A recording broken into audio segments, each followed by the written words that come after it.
Era el día más oscuro que Jerusalén había visto en generaciones. No porque el cielo estuviera nublado, no porque hubiera tormenta. Era oscuro porque la persona que había llenado de luz cada rincón de esa ciudad había muerto. 3 días, 72 horas, 4.320 minutos de silencio, de lágrimas, de preguntas sin respuesta. Y sin embargo, en esa oscuridad había algo moviéndose, algo que los ojos humanos no podían ver todavía, algo que el dolor no podía detener ni la muerte contener. La eternidad estaba a punto de irrumpir en el tiempo, y lo haría a través del llanto de una mujer en un huerto.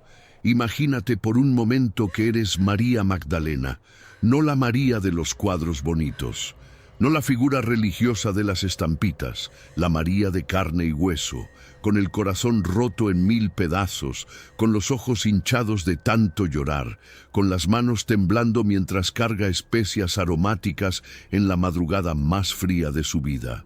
Ella no va al sepulcro con fe, va con dolor, va a despedirse, va porque lo único que le queda es honrar al único hombre que alguna vez la trató como persona, que la miró a los ojos cuando todos la ignoraban, que pronunció su nombre cuando el mundo entero la había borrado. Tal vez tú, que estás viendo esto, conoces esa sensación. No el sepulcro de piedra, pero sí ese momento donde sientes que todo terminó, donde caminas hacia algo con el corazón apagado porque ya no sabes ni para qué, donde la esperanza se siente como una palabra vacía. Eso es exactamente donde estaba María Magdalena ese domingo por la mañana, el 5 de abril del año 33 después de Cristo, y lo que estaba a punto de vivir en los siguientes minutos iba a cambiar no solo su vida, sino la historia entera de la humanidad, porque ese sepulcro que ella fue a visitar con lágrimas estaba vacío, y el que ella pensaba que estaba muerto estaba de pie, esperándola, listo para pronunciar su nombre una vez más. Quédate, porque lo que estás a punto de escuchar es la historia más extraordinaria que jamás se ha contado. Y hoy, en este video, vamos a vivirla juntos, minuto a minuto, hora por hora, como si estuviéramos ahí, en Jerusalén, en el año 33, en las primeras horas después de la resurrección. Hoy vamos a entrar al huerto. Vamos a escuchar el llanto de María. Vamos a entender por qué Jesús eligió aparecer primero a ella y no a Pedro, no a Juan, no a los sumos sacerdotes que tanto lo odiaban. Y vamos a descubrir qué tiene que ver esa aparición con tu vida, con tu dolor, con tu momento de crisis, con tu sepulcro personal del que no sabes cómo salir. Gloria a Dios. Empecemos. Parte 1. ¿Quién era María Magdalena? Para entender lo que vivió María Magdalena ese domingo por la mañana, primero tenemos que entender quién era ella, y no la versión simplificada. La versión real, la versión completa, la versión que la Biblia nos da y que muchas veces no se predica con la profundidad que merece. María Magdalena era de Magdala, una ciudad pesquera a orillas del mar de Galilea. Una ciudad conocida en el mundo greco-romano por su industria de pescado salado, por su mercado activo y también, hay que decirlo, por su reputación de lugar donde abundaban los vicios.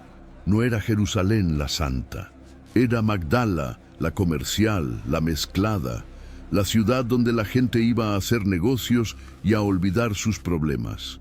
Los arqueólogos han desenterrado en las últimas décadas restos significativos de esa antigua Magdala. En 2009, durante la construcción de un centro de retiro espiritual a orillas del mar de Galilea, los trabajadores encontraron los cimientos de una sinagoga del siglo I que pudo haber sido frecuentada por la misma María. En esa sinagoga se encontró la llamada Piedra de Magdala, una piedra decorativa con grabados del Templo de Jerusalén que es única en todo el mundo arqueológico. Esa piedra no fue puesta ahí por accidente.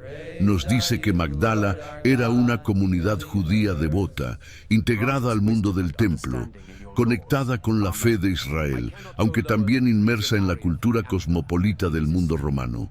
Ese es el contexto donde nació y creció María, una mujer formada entre la devoción judía y las tensiones del mundo comercial mediterráneo.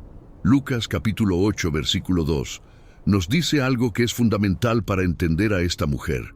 Dice así, en la versión Reina Valera 1960, María, que se llamaba Magdalena, de la que habían salido 7 demonios. 7 demonios. No 1, no 2, 7. En la numerología bíblica, el número 7 representa la plenitud, la totalidad. Lo que Lucas nos está diciendo con ese detalle no es solo una estadística espiritual.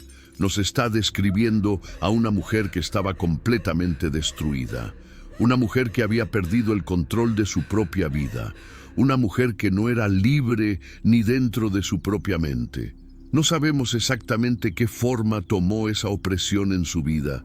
Algunos teólogos hablan de trastornos mentales severos. Otros hablan de adicciones, de violencia, de una vida atrapada en ciclos de autodestrucción. Lo que sí sabemos es que cuando Jesús la encontró, María Magdalena era una mujer quebrada, y cuando Jesús terminó de ministrarla, era una mujer transformada. Algo más que debemos aclarar aquí, porque durante siglos la Iglesia confundió esto. María Magdalena no era la mujer adúltera del capítulo 8 de Juan. No era la mujer pecadora que ungió los pies de Jesús en casa del fariseo, según Lucas 7.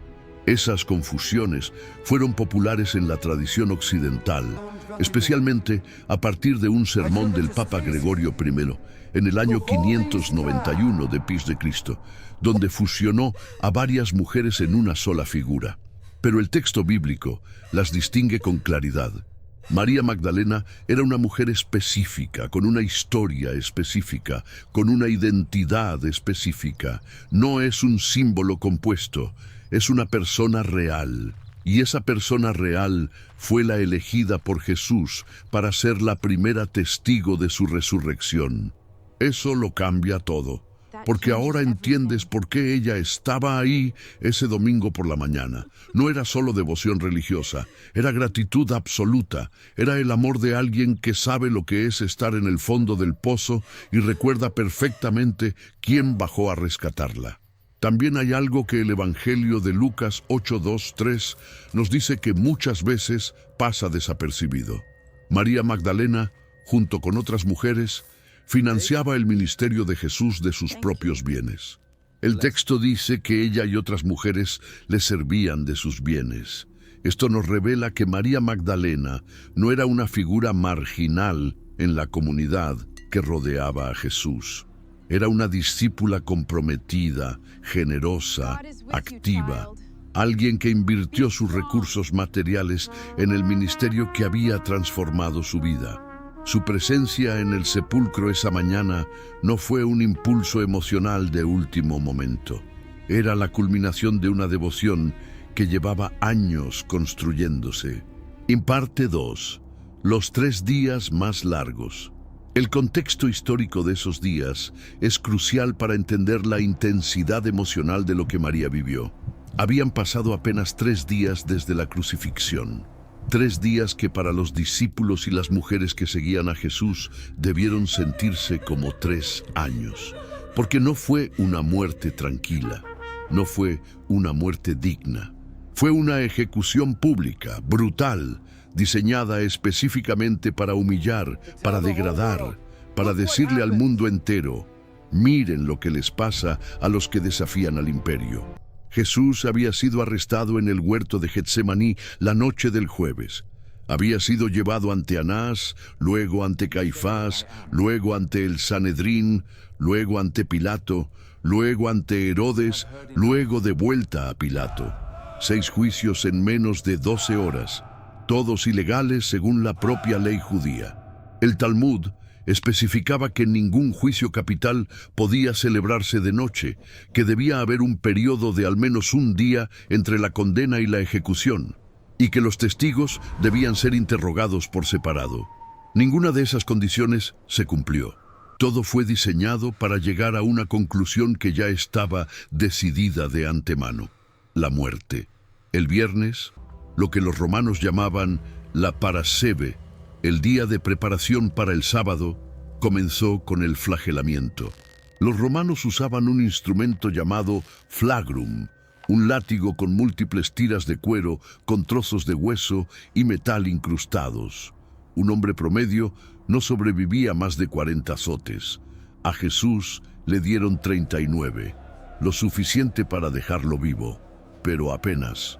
La crucifixión en sí misma era una muerte diseñada por el Imperio Romano para maximizar el sufrimiento y la humillación pública.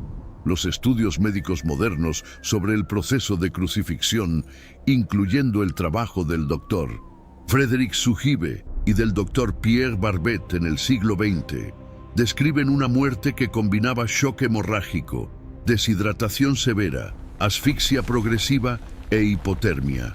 El peso del cuerpo tirando hacia abajo hacía casi imposible exhalar sin apoyarse sobre los pies clavados. Cada respiración era un acto de voluntad contra el dolor. La muerte podía tardar horas o incluso días. El hecho de que Jesús muriera en aproximadamente 6 horas sugería un estado físico ya extremadamente debilitado por el flagelamiento previo. María Magdalena estuvo ahí.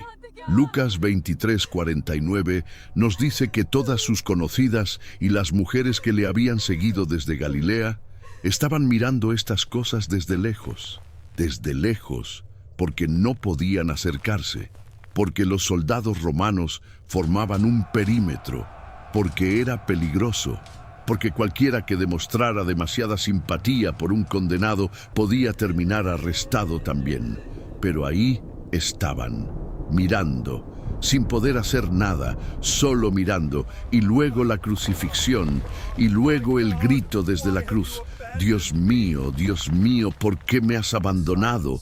Y luego el silencio, y luego la lanza en el costado, y luego el descendimiento del cuerpo, y luego el sepulcro. El sepulcro pertenecía a José de Arimatea, un miembro rico del Sanedrín que, según Juan 19:38, era discípulo de Jesús en secreto, por miedo a los judíos. Ese detalle es importante. José de Arimatea arriesgó su posición, su reputación y potencialmente su seguridad al pedir el cuerpo de Jesús a Pilato y ofrecerle su propio sepulcro nuevo. Era un sepulcro tallado en roca, en un huerto privado cerca del lugar de la crucifixión. La proximidad era crucial. El sábado comenzaba al atardecer y el cuerpo tenía que estar depositado antes de esa hora. Marcos 15:47 nos dice específicamente: y María Magdalena y María madre de José miraban dónde lo ponían. Fíjate en ese detalle. Ellas vieron dónde lo pusieron. No se fueron a casa a llorar y ya. Se quedaron mirando, memorizando el lugar, porque ya tenían un plan, porque el amor no se rinde aunque esté de luto. El sábado fue el día de parálisis total. La ley judía era estricta. En el sábado no se trabajaba, no se cocinaba, no se viajaba más de cierta distancia, no se hacía nada. Y los discípulos cumplieron esa ley no solo por tradición, sino por miedo. Juan 20:19 nos dice que los discípulos estaban reunidos con las puertas cerradas por miedo a los judíos, encerrados, aterrados, convencidos de que si habían crucificado al Maestro, ellos eran los siguientes. Hay algo profundamente humano en ese sábado de silencio. Todos hemos vivido nuestros propios sábados, esos días intermedios entre el viernes del dolor y el domingo de la promesa, donde no queda más que esperar en un cuarto cerrado con el corazón destrozado y sin saber si el amanecer del domingo va a llegar. La fe no siempre se ve como una llama encendida, a veces se ve como alguien que se queda en el cuarto aunque no sabe para qué, y eso también es fe. Pero María Magdalena tenía otro plan para el día siguiente. Lucas 23:56 nos dice, y vueltas, prepararon especias aromáticas y ungüentos, y descansaron el día de reposo, conforme al mandamiento. Prepararon especias, ungüentos, para ungir el cuerpo. Era la última cosa que podían hacer por él, y lo iban a hacer bien. Las especias que prepararon no eran simbólicas ni baratas. En el mundo del siglo I, la mirra, el áloe y las especias aromáticas usadas para la unción funeraria eran artículos de lujo importados desde Arabia y la India. Juan 19:39. Ya nos había mencionado que Nicodemo trajo 100 libras romanas de mirra y áloe para la sepultura inicial, una cantidad que equivalía al salario de más de un año de trabajo de un obrero común. Las mujeres que prepararon sus propias especias esa tarde del viernes estaban invirtiendo recursos significativos en un último acto de devoción. No lo hicieron pensando en la galería, lo hicieron porque el amor no calcula el costo. Esa es la mujer que sale antes del amanecer ese domingo. Esa es la mujer que camina por las calles todavía oscuras de Jerusalén con un corazón partido y una determinación inquebrantable. Esa es la mujer que va a encontrarse con lo que ningún ser humano en la historia había encontrado jamás: un sepulcro vacío y un hombre resucitado. Parte 3. El amanecer del primer día. Ahora bien, ¿qué hora exactamente salió María Magdalena hacia el sepulcro? Los evangelios nos dan detalles que al principio parecen contradictorios, pero que cuando los estudiamos con cuidado nos pintan un cuadro extraordinariamente coherente. Juan 20:1 dice, el primer día de la semana, María Magdalena fue de mañana, siendo aún oscuro, al sepulcro. Siendo aún oscuro. Eso nos ubica aproximadamente entre las 4 y las 5:30 de la mañana, dependiendo de la época del año. En Jerusalén, a principios de abril, el amanecer ocurre alrededor de las 5:45. Así que María salió mientras todavía era noche cerrada. Mateo 28:1 dice, pasado el sábado al amanecer del primer día de la semana. Marcos 16:2 dice, y muy de mañana, el primer día de la semana, vinieron al sepulcro, ya salido el sol. Lucas 24:1 dice, el primer día de la semana, muy de mañana, vinieron al sepulcro, trayendo las especias aromáticas que habían preparado. Cada evangelio captura un momento diferente de ese mismo amanecer, porque las mujeres llegaron en grupos distintos o en momentos distintos. Pero la imagen es clara. En las primeras luces del día, con la ciudad todavía dormida, con los guardias romanos todavía en su puesto, con el rocío de la mañana todavía en las piedras del camino, María Magdalena se acercó al huerto donde estaba el sepulcro. Es importante notar que ese sepulcro tenía guardia romana. Mateo 27, 62, 66 nos dice que los sacerdotes y fariseos fueron ante Pilato el sábado y le pidieron que asegurara el sepulcro para que los discípulos no pudieran robar el cuerpo y fingir una resurrección. Pilato les concedió una guardia. Eso significa que cuando María se acercó al sepulcro en la oscuridad, no solo había una piedra enorme sellando la entrada. Había soldados entrenados montando guardia. Soldados que, según Mateo 28:4, al ocurrir el terremoto y ver al ángel, temblaron de miedo y se quedaron como muertos. Hombres entrenados para no temerle a nada, paralizados por lo que vieron esa madrugada. Y lo que encontró la detuvo en seco. La piedra estaba removida, no había caído por accidente, no había sido empujada por una persona. La palabra griega que usa Juan es apokekilistai, que significa literalmente ha sido rodada hacia atrás. Voz pasiva. Alguien o algo la había movido. Y no era una piedra pequeña. Las tumbas de los ricos en la Jerusalén del siglo I tenían piedras de cierre que podían pesar entre 1 y 2 toneladas. Piedras en forma de disco, como una rueda gigante, que se colocaban en una ranura y se dejaban caer para sellar la entrada.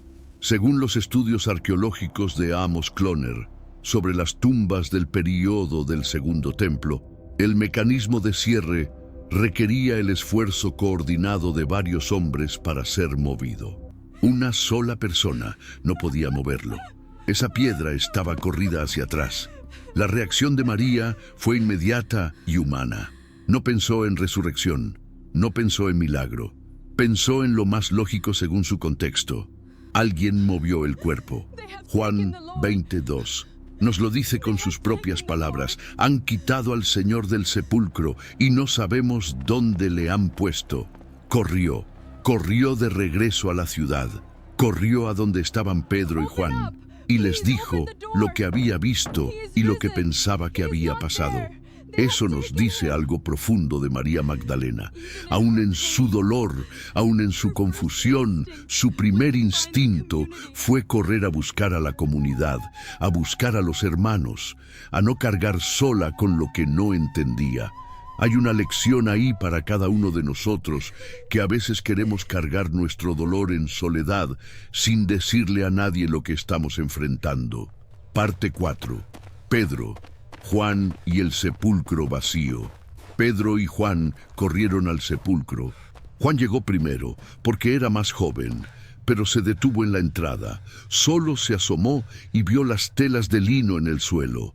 Pedro llegó después y entró de golpe, como era su carácter, impulsivo, directo, sin pensarlo dos veces, y vio las telas.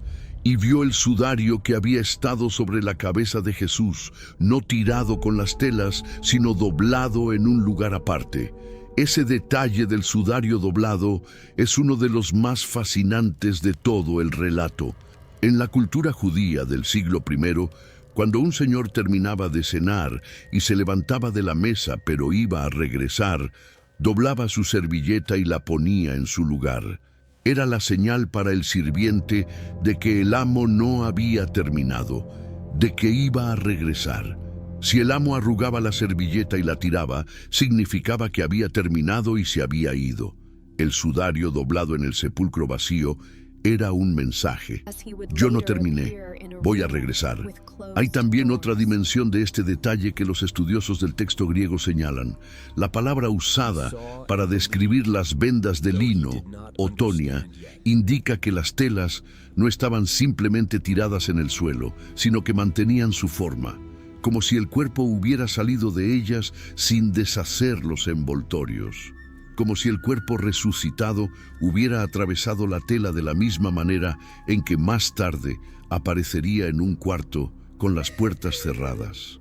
Esa imagen fue suficiente para que Juan creyera, aunque no comprendiera del todo. Juan 28 dice que Juan entró y vio y creyó. Pero el versículo siguiente aclara algo importantísimo, porque aún no habían entendido la Escritura, que era necesario que Él resucitase de los muertos. La fe de Juan en ese momento fue una fe incompleta. Creyó que algo sobrenatural había pasado, pero no entendía completamente qué. Y así, Juan 20:10 nos dice, y los discípulos se fueron de nuevo a los suyos. Se fueron. Y María Magdalena se quedó. Eso es lo que quiero que veas. Pedro y Juan investigaron, no entendieron y se fueron. María Magdalena llegó de nuevo al sepulcro, se quedó afuera llorando y no se fue. Ese detalle cambia todo lo que viene después, porque la aparición de Jesús no fue un evento al azar. Fue el resultado de que alguien se quedó cuando todos los demás se fueron.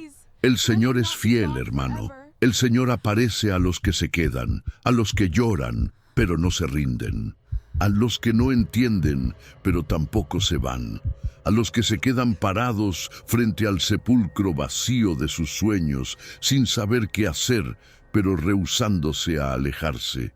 ¿Cuántas veces en tu vida has estado parado frente a algo que no entiendes, frente a una situación que no tiene lógica, frente a un dolor que no tiene explicación, y la tentación más grande fue simplemente irte, cerrar la puerta, rendirte? Pedro y Juan se fueron. María se quedó. Y lo que le pasó a María en los siguientes minutos fue la experiencia más extraordinaria que ningún ser humano haya tenido en toda la historia registrada. Parte 5. Los ángeles y el dolor honesto. Mientras lloraba, se inclinó para mirar dentro del sepulcro. Y ahí, donde antes no había nada según el relato de Juan, ahora había 2 ángeles vestidos de blanco, sentados donde el cuerpo de Jesús había estado, uno a la cabecera y otro a los pies. 2 ángeles, sentados en las 2 posiciones exactas donde había estado el cuerpo. Esa disposición, uno a la cabecera y otro a los pies, evoca de manera poderosa el arca del pacto del Antiguo Testamento. En Éxodo 25, 18, 20, Dios instruyó que se colocaran 2 querubines de oro en los extremos del propiciatorio, el lugar donde se derramaba la sangre expiatoria en el día del perdón. La posición de los ángeles en el sepulcro no era accidental. El lugar donde había descansado el cuerpo del Hijo de Dios era el nuevo propiciatorio, el nuevo lugar de expiación, el nuevo punto de encuentro entre la humanidad y lo divino. Los ángeles le preguntaron: «Mujer, ¿por qué lloras?». No fue una pregunta de ignorancia. Los ángeles sabían perfectamente bien por qué lloraba. Fue una pregunta pastoral, una pregunta que invitaba a María a articular su dolor, a ponerlo en palabras, a sacarlo afuera. A veces Dios nos hace preguntas no porque no sepa la respuesta, sino porque necesitamos escucharnos a nosotros mismos decirla. María respondió: «Porque se han llevado a mi Señor y no sé dónde le han puesto».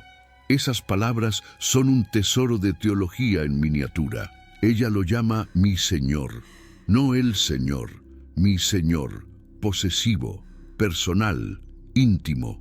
En medio de su dolor más profundo, en el momento donde todo parecía perdido, la relación seguía siendo personal, seguía siendo mía. Ahí hay una verdad que necesitamos agarrar con ambas manos. El dolor no tiene que borrar la relación. Puedes estar confundido y seguir diciéndole mi Señor. Puedes estar llorando y seguir diciéndole mi Señor. Puedes no entender nada de lo que está pasando y seguir diciéndole mi Señor, porque la relación no depende de tu entendimiento, depende de su fidelidad. Parte 6. El momento del reconocimiento. Mientras María terminaba de responder a los ángeles, algo la hizo voltear. Tal vez un sonido, tal vez una sombra, tal vez algo en la expresión de los ángeles que cambió. El caso es que María se dio vuelta y vio a Jesús de pie, y no lo reconoció. Ese detalle es uno de los más estudiados y debatidos de toda la narrativa de la resurrección. ¿Por qué no lo reconoció? Hay varias posibilidades que los teólogos han explorado a lo largo de los siglos. Primera posibilidad: el llanto. Los ojos hinchados de quien ha llorado toda la noche no ven con claridad. Segunda posibilidad: la luz. Era el amanecer. La luz era todavía tenue, con sombras largas y formas difusas. Tercera posibilidad, y esta es la más teológicamente profunda: el cuerpo resucitado de Jesús era real, era físico, tenía las marcas de los clavos y la herida del costado. Pero también era diferente. Era un cuerpo glorificado, un cuerpo que pertenecía a una dimensión que la creación todavía no había visto. Y tal vez ese cuerpo no se manifestaba igual ante todos de la misma manera. El apóstol Pablo, en 1 Corintios 15, 35, 44, dedica un pasaje entero a explicar la naturaleza del cuerpo resucitado. Lo compara con una semilla que se siembra y produce una planta que es tanto continua con la semilla como radicalmente diferente a ella.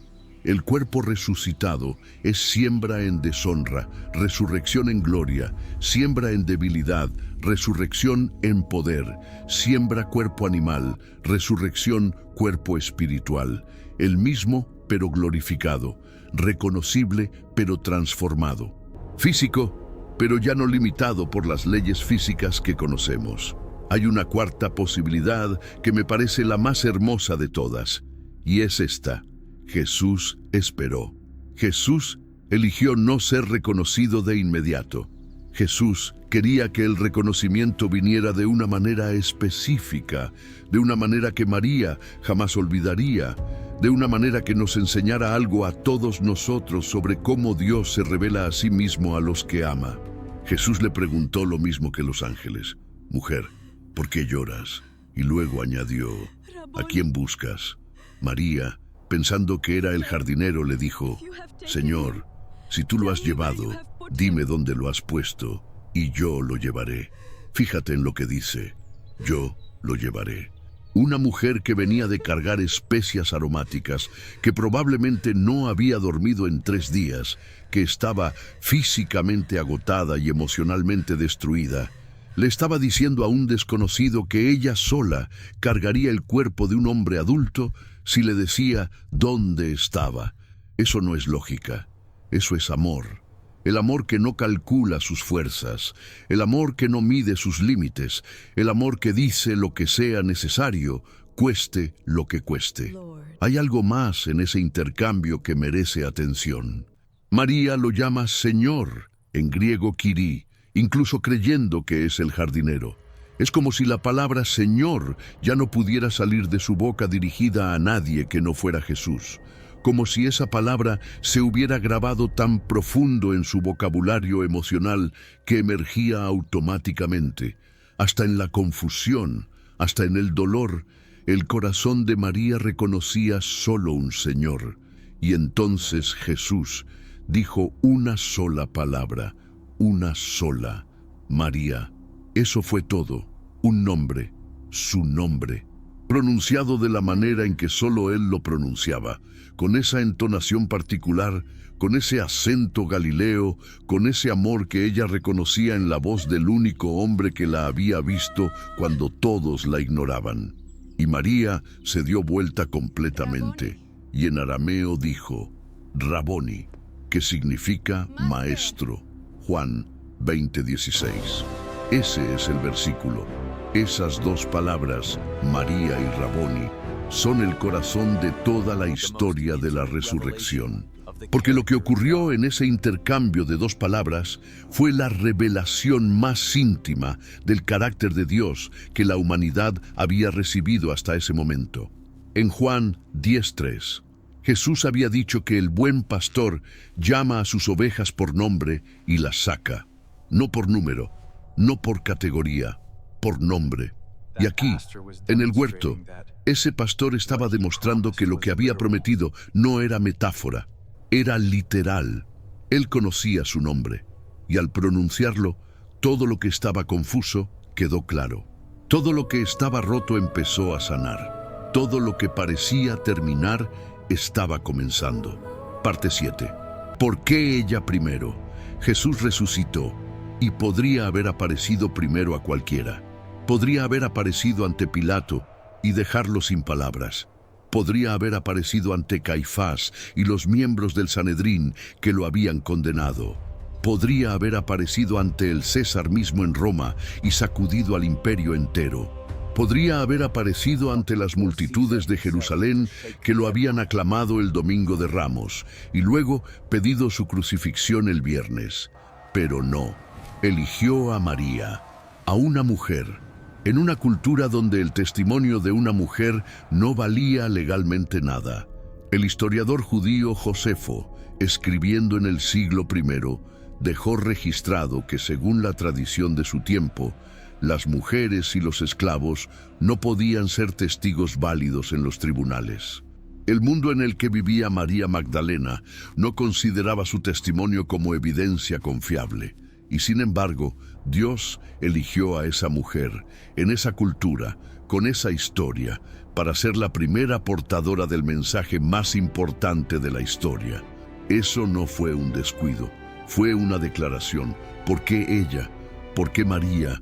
Hay una respuesta teológica profunda a esa pregunta, y quiero que la escuches con todo tu corazón, porque tiene todo que ver contigo. Jesús eligió a María primero porque María se quedó cuando todos los demás se fueron, porque el amor de María no dependía de lo que Jesús pudiera darle, No fue al sepulcro a pedir un milagro, fue a dar, fue a servir, fue a honrar, aunque pensaba que no habría respuesta.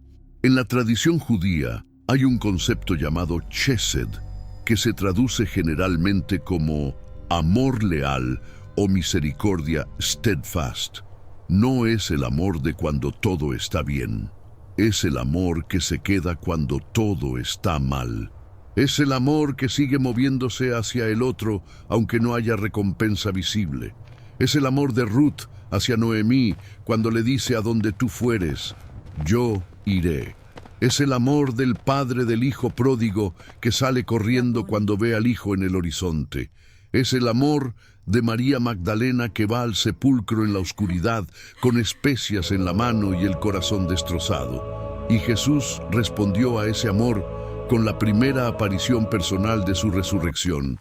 Hermano, hermana, escúchame bien.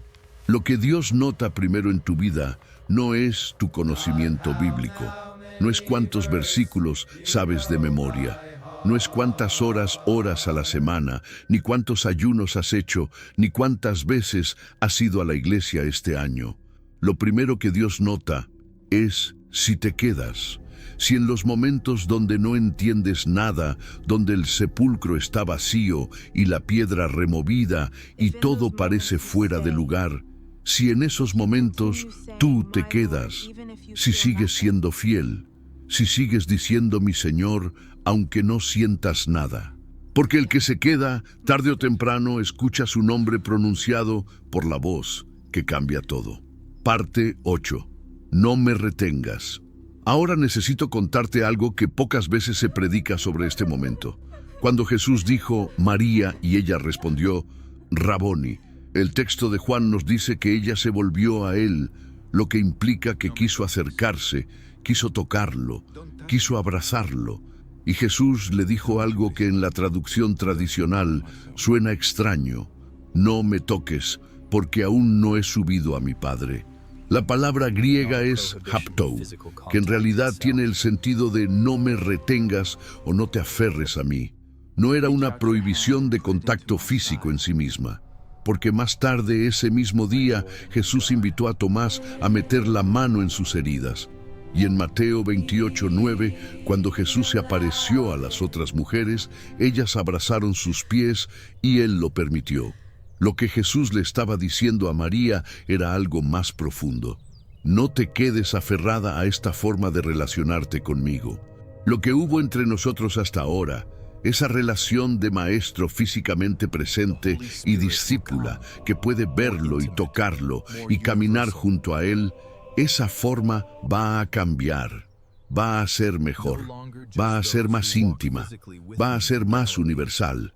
Porque cuando suba al Padre, el Espíritu Santo vendrá y ya no serán solo los que puedan caminar físicamente junto a mí en Galilea los que puedan conocerme. Será todo el que crea. No me retengas en lo que fui. Permíteme ser lo que voy a ser. ¿Cuántas veces nosotros intentamos retener a Dios en lo que fue? En la experiencia de hace 10 años, en la forma en que se movía en aquella iglesia, en la manera en que sentíamos su presencia en aquella etapa de la vida. Y Dios nos dice lo mismo que le dijo a María: no me retengas, déjame ser más grande en tu vida de lo que ya fui. La relación no terminó, está evolucionando, está creciendo, está siendo glorificada. Parte 9. La apóstol de los apóstoles. Y luego viene el encargo. Jesús le dijo a María: ve a mis hermanos y diles, subo a mi Padre y a vuestro Padre, a mi Dios y a vuestro Dios. Juan 20:17. La primera persona comisionada para anunciar la resurrección de Cristo fue una mujer que había sido librada de 7 demonios. Una mujer que el mundo religioso de su tiempo no hubiera elegido para nada de importancia. Y a esa mujer Jesús la llamó apóstol. La palabra apóstol significa enviado, el que es mandado con un mensaje. Y María Magdalena fue la primera enviada con el mensaje más importante de la historia. Él resucitó. Los padres de la iglesia primitiva le daban el título de Apostola Apostolorum, la apóstol de los apóstoles, la enviada a los enviados, la que llevó el mensaje de la resurrección a los hombres que luego lo llevarían al mundo entero. Fíjate en el mensaje exacto que Jesús le dio. No solo le dijo, diles que resucité. Le dijo algo teológicamente mucho más rico. Subo a mi Padre y a vuestro Padre, a mi Dios y a vuestro Dios. Esa distinción es crucial. Jesús no dice nuestro Padre, usando un pronombre que lo incluya a Él, junto con los discípulos, en la misma categoría. Dice mi Padre y luego vuestro Padre, reconociendo que la relación de Él con el Padre es única y de diferente naturaleza a la de los discípulos, aunque ambas sean reales. Es un matiz cristológico de enorme profundidad, condensado en una sola oración enviada a través de una mujer que 3 días antes lloraba sobre especias funerarias. María Magdalena salió de ese huerto transformada. Entró llorando, cargando especias para un muerto. Salió corriendo, cargando un mensaje para los vivos. Entró en silencio, con el corazón roto. Salió proclamando, con el corazón lleno. Entró buscando un cuerpo. Salió habiendo encontrado al Señor de la vida. Eso, hermano, es lo que hace el encuentro personal con el Cristo resucitado. No te deja igual, no te manda de regreso a tu vida como si nada. Te da un mensaje, te da un encargo, te dice, ve y di, ve y comparte, ve y cuéntale a alguien lo que viste aquí esta mañana. Parte 10. Tu sepulcro personal. Y aquí quiero pausar en la historia para hablar contigo directamente, porque tal vez en este momento de tu vida, tú eres María Magdalena antes del huerto. Estás cargando tus especias. Estás yendo hacia algo con el corazón pesado, sin esperanza real, solo porque el amor te obliga a seguir moviéndote, aunque no creas que habrá sorpresa. Tal vez tu sepulcro es un matrimonio que parece muerto. Tal vez es una enfermedad que no cede. Tal vez es una situación económica que no tiene salida visible. Tal vez es una relación rota que parece imposible de restaurar. Tal vez es tu propia alma, vacía y confundida, que ya no sabe ni qué pedirle a Dios. Y quiero decirte hoy con toda la autoridad de la palabra de Dios, el sepulcro que tú estás visitando puede estar vacío, no porque la situación se haya acabado, sino porque el que tú crees que está muerto, está vivo. Y está en ese huerto, y está a punto de pronunciar tu nombre. No te vayas, quédate, aunque no entiendas. Aunque estés llorando, aunque el sol todavía no haya salido del todo, quédate, porque Él aparece a los que se quedan. Parte 11. El cuadro profético. El encuentro de Jesús con María Magdalena no fue un evento aislado. Fue el cumplimiento de una cadena de profecías y promesas que venían siglos antes. Para entender completamente lo que pasó ese domingo, tenemos que retroceder y ver el cuadro completo que Dios había estado pintando desde el principio.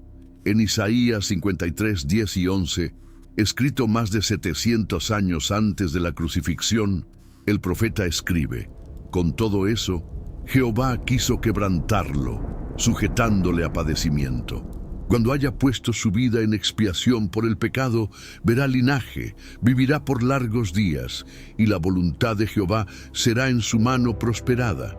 Verá el fruto de la aflicción de su alma y quedará satisfecho. Verá linaje, vivirá por largos días. El profeta Isaías, siglos antes, ya sabía que la historia de la cruz no terminaba en la tumba. El Salmo 16:10 dice, porque no dejarás mi alma en el Seol, ni permitirás que tu santo vea corrupción. David, escribiendo bajo la inspiración del Espíritu Santo, vio la resurrección de Cristo con siglos de anticipación. Y hay otro texto que pocas veces se conecta con la resurrección, pero que cobra un significado extraordinario en el contexto de María Magdalena. En el Cantar de los Cantares 3:1-4, la amada busca al amado que ha desaparecido. En mi lecho por las noches busqué al que ama mi alma. Lo busqué y no lo hallé. Me levantaré ahora y rodearé por la ciudad, por las calles y por las plazas, buscaré al que ama mi alma. Lo encontré y no lo solté.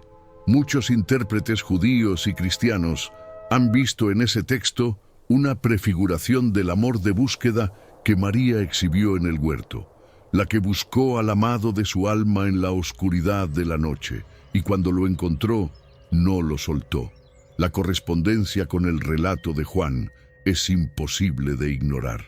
En el Nuevo Testamento, el propio Jesús lo había anunciado repetidamente. En Mateo 16:21.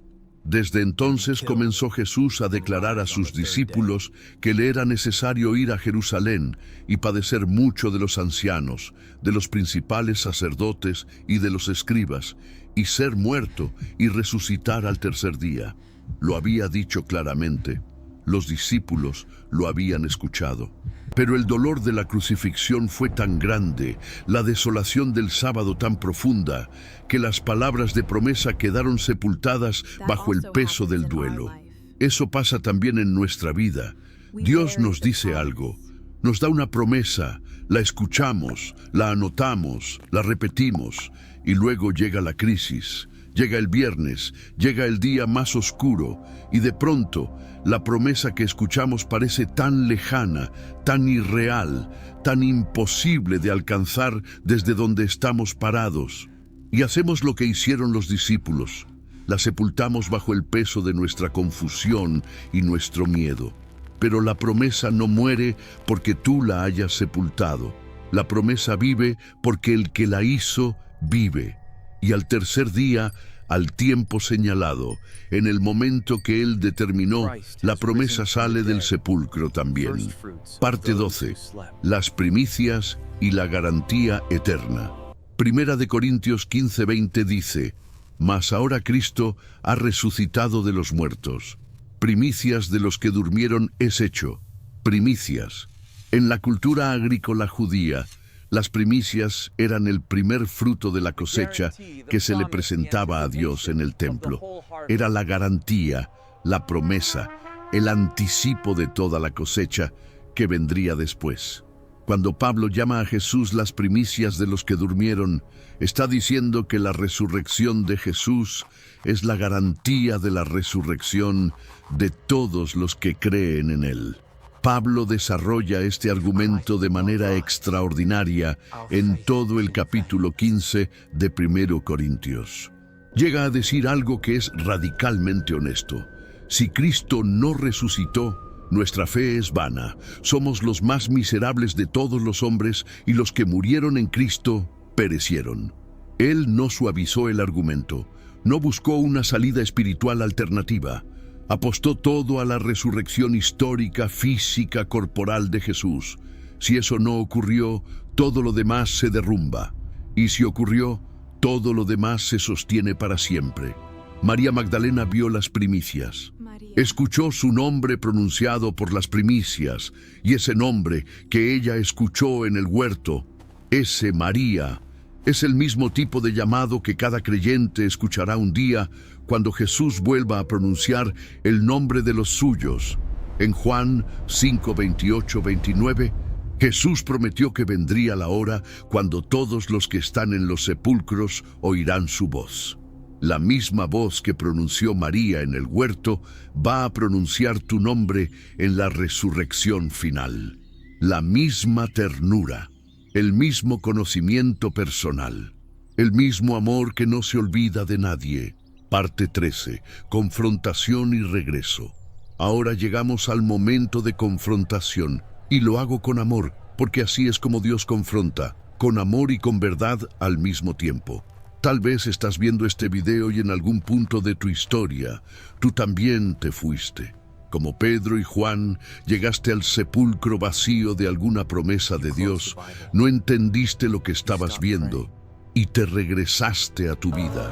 Cerraste la Biblia, dejaste de orar, dejaste de ir a la iglesia, dejaste de buscar. No te condeno, te entiendo.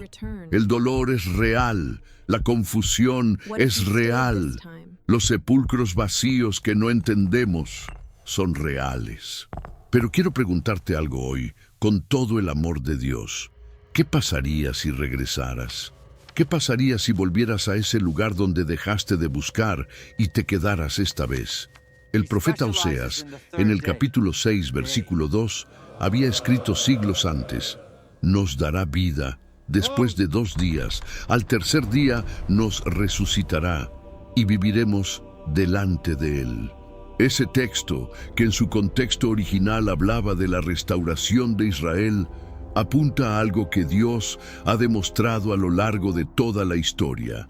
Él especializa en el tercer día, cuando todo parece terminado, cuando el viernes ya pasó y el sábado se siente eterno, cuando no queda más que esperar sin saber si el domingo llegará. Él especializa en ese momento, y en ese momento aparece. Romanos 8:28 dice: y sabemos que a los que aman a Dios, todas las cosas les ayudan a bien, esto es, a los que conforme a su propósito son llamados.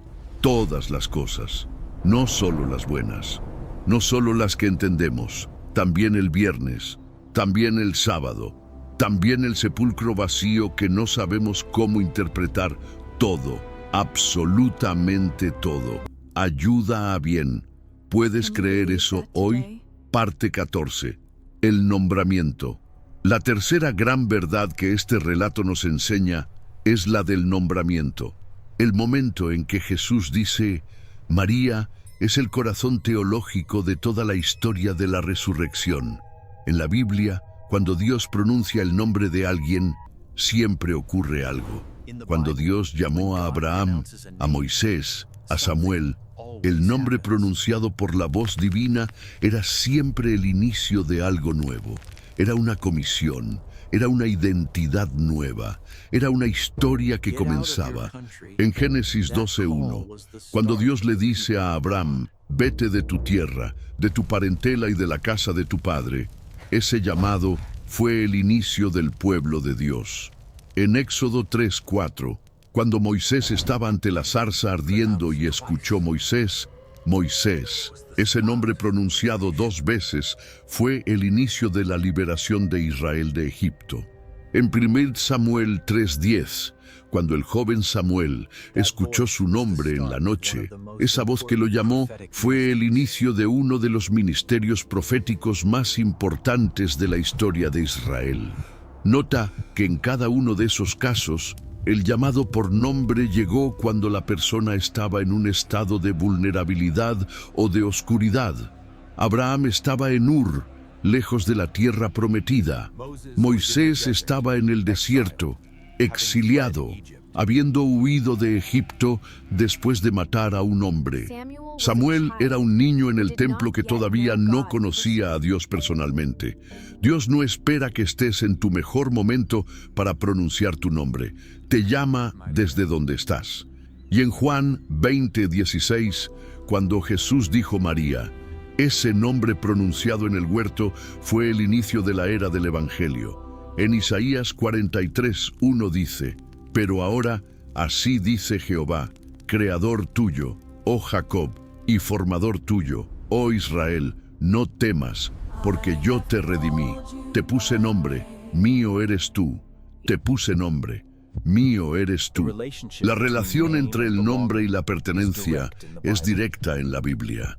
Y en Apocalipsis 2:17, en la carta a la iglesia de Pérgamo, Jesús promete: al que venciere, daré a comer del maná escondido, y le daré una piedrecita blanca, y en la piedrecita escrito un nombre nuevo, el cual ninguno conoce sino aquel que lo recibe.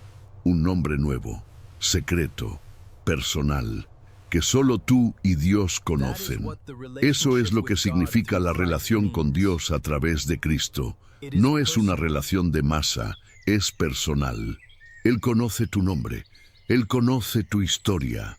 Parte 15. 7 pasos para quedarte en el huerto. Aquí están los 7 pasos prácticos que este relato nos da. Primero, quédate cuando no entiendas. María se quedó en el huerto cuando Pedro y Juan se fueron. Esta semana, cuando quieras alejarte de Dios por confusión o por dolor, haz lo opuesto. Acércate, abre la Biblia, dobla las rodillas, Dile lo que no entiendes, pero quédate. Segundo, llora honestamente. María lloró. No fingió que estaba bien. No puso cara de fe cuando tenía el corazón destrozado. El Salmo 56:8 dice que Dios guarda nuestras lágrimas en su redoma. Las cuenta, las conoce, no se impacienta con ellas. Las lágrimas honestas son una forma de oración. Y hay algo liberador en saber que la primera testigo de la resurrección llegó al huerto llorando. No llegó victoriosa, llegó rota. Y fue en ese estado que Dios la eligió. Tercero, busca aunque no sepas lo que buscas. María fue al sepulcro buscando un cuerpo muerto y encontró a un Señor vivo. Romanos 8:26 dice, el Espíritu nos ayuda en nuestra debilidad. Pues ¿qué hemos de pedir como conviene? No lo sabemos, pero el Espíritu mismo intercede por nosotros con gemidos indecibles. El Espíritu completa lo que tu oración no puede articular. Ve aunque no sepas exactamente qué pedir. Cuarto, prepara tus especias. María preparó ungüentos y especias el día anterior porque quería llegar lista para servir. Hay una preparación del corazón que necesitamos hacer antes de buscar a Dios, no para impresionarlo, sino para llegarle con algo. Esta semana, antes de tu tiempo de oración, tómate un momento para preguntarte, ¿qué le voy a traer hoy a Dios? Quinto, habla aunque no tengas respuesta todavía. María habló con los ángeles. María habló con quien pensaba que era el jardinero. En medio de su dolor y su confusión, siguió usando su voz. Esta semana, habla. Habla con Dios. Habla con tu pastor. Habla con un hermano de confianza. No cargues en silencio lo que fue diseñado para ser compartido. Sexto, permítete ser comisionado. Cuando Jesús se reveló a María, no fue solo para consolarla, fue para mandarla. Ve y diles. El encuentro con el Cristo resucitado siempre produce una misión. Esta semana, busca a alguien a quien contarle lo que Dios ha hecho en tu vida. Una conversación, un mensaje, una llamada. Ve y di.